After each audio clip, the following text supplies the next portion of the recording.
بەڕێزان و خۆشەویستانم بەشێک لە باسەکانی عەقیدەی ئیسلامی بریتیە لە باسی شەفاعەت.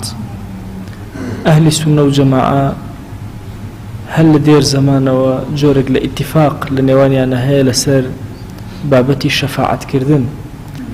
شەفاعەت بە معنای ئەوەی ئینسانێک بۆ ئینسانێک کەڵکی هەبێ لە ڕۆژی قیامەتە، نە بەو شێوازەی کە ئینسان تەسەووری وابێ خۆی هیچ نەبێت و کەسێکی تر شەفاعەتی بۆ بکات. نا، ئەو معنە و تعبیر هەر کەسێک لێکی دابێتەوە بە هەڵە لێکی داوەتەوە. شەفاعەت بە معنای ئەوەیە کە قەرابەتی ئینسانەکان و نزیکی ئینسانەکان و مەحەبەتی ئینسانەکان زائیدەن تاعەتی ئینسانەکان هەندێک جار سوود و کەڵکێکی گەیانوە بە ئەو کەسانەی کە تاوانبار بوون، کەم تەرخەمێکیان هەبووە، خوا جەل جەلالوه بەهۆی یەکێک لە دۆستەکانیانەوە نزیکی کردوون تۆ لە خۆی و بەر شەفاعەتی خۆی خستون و عەفوی کردوون. دوو جۆر شەفاعەتمان لە عەقیدەی ئیسلامیە باس کراوە. شەفاعەتێک پێوترێ الشەفاعە الباطلە، شەفاعەتێکی باتڵ، و یەکیان پێوترێ شەفاعەتی صەحیح.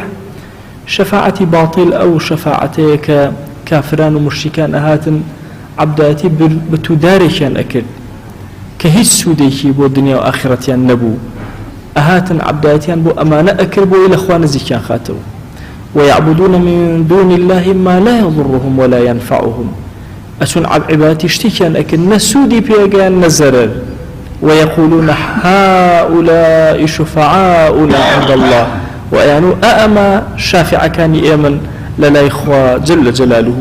یان کاتێک کە پرسیاریان لێ ئەکرا بۆچی بتو دار ئەپەرستن، بۆ بەردەکان ئەپەرستن، بۆ بێجیان ئەپەرستن، حتا مشکینی قوڕەش گەشتبوونە ئاستێکی وار لە خورما خوایەکیان بۆ خۆیان ئەتاشی کە برسیان بۆ ئەیان خواردویان و ئینەهو ئیلاهٌ لەذیذ، خوایەکە کە زۆر تام و چێژی هەیە. ئەمە نابڕێتەوە لە ئینسانیەتە ئەم جۆرە عەبدایەتیانە. و ئەشیانوت وما نعبدهم إلا ليقربونا إلى الله زلفى، ئێمە تەنها عەبدایەتیان بۆ ئەکەین کە لە خوا نزیکمان خەنەوە. فما تنفعهم شفاعة الشافعين، بخوا ئەم جۆرانە شەفاعەتکاران بە هیچ شێوازە سوودیان پێ ناگەێنێ.